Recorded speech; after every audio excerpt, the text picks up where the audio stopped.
When adding content to your course, whether it be a student resource or a student learning activity, it is best practice to add that resource or activity through the planner. The reason that we add resources and activities through the planner is because then we can associate those resources and activities to a specific lesson, experience, or topic that has already been created within the planner. The other piece to consider is that when we add resources or student learning experiences through the planner, it is automatically going to associate that student resource or student learning experience with any of the standards that have been selected or attached to that particular lesson, experience, or topic already through the planner. So when we come into the planner, notice that we always have add resource or add activity. In this video, we're going to focus on the adding a resource column. So when I select add resource, notice that I have 3 selections of where I can add a resource from. Typically, we're going to go to create new, which then gives us the option of, well, what type of resource do we want to add? And from here, then we can make that selection. It will then automatically populate that resource that we've created into the planner in the appropriate place.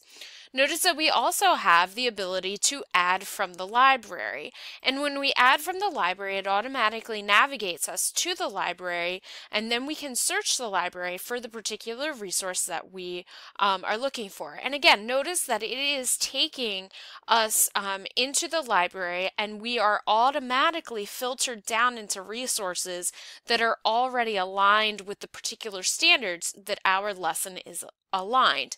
Now we can search with those filters already on, or we can remove those filters as we see fit and then be able to search the content. Once we search the content, and I'm just going to search for a resource. So let's just say this was what I wanted to add to my course.